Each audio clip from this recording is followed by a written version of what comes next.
Pahiyas Festival na!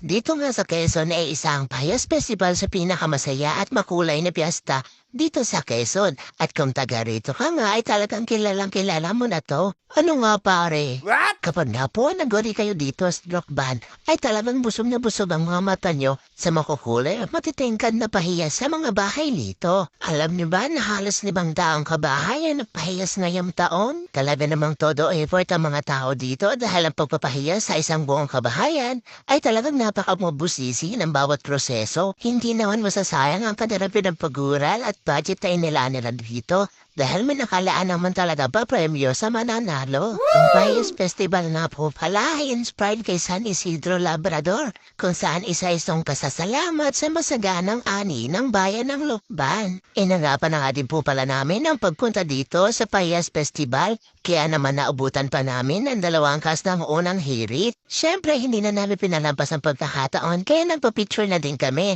Ayan, ninantay lang po namin matapos na magpa-picture sa mga dancers. Then nagpa-picture na din kami kay Chef GR. Sayang na hindi kami nakapag-picture kay Ma'am Cheska.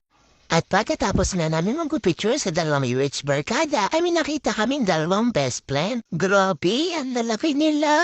At di hamak na mas cute sila sa akin. Kaya ayun, instant artist agad sila. Dahil na marami nang nagpa-picture sa kanila, nagpa-picture na rin ako. Uy pare, don't bite that ha. Di hamak na mas maliit yan kesa sa'yo. Best friend tayo, uy.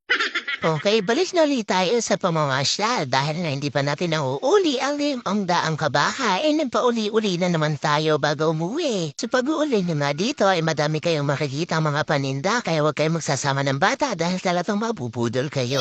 Marami ka namang kakainan dito kaya hindi kayo magugutom. Kaya nga lang ang problema ay kung may pera tayo. Sa pag-uuli nga namin ay nakita namin dito si Jollibee, magaling pala yung magsayaw. Jollibee, pwede mo ba akong turuan yan?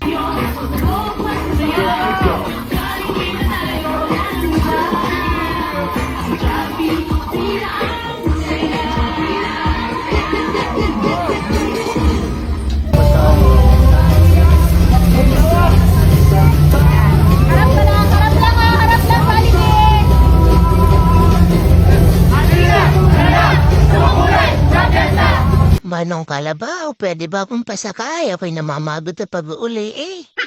Aba, sarap tulog tayo yan, best friend. Ikaw ba'y kasama sa pahiyas? Aba, ano ba ka naman pwede pa rin pahiyas? May hito pala din eh. Kakauli nga namin kung sino-sino nang nakikita po. Nakita ko na si Elsa, nakita ko na rin si Coco Melon. Sa daan nga namin pa uwi, ito nakita ko na naman si Manong Kalabaw. Ay mukhang nangaray na doon sa pinagkakatayuan, kaya ito'y pauwi na rin.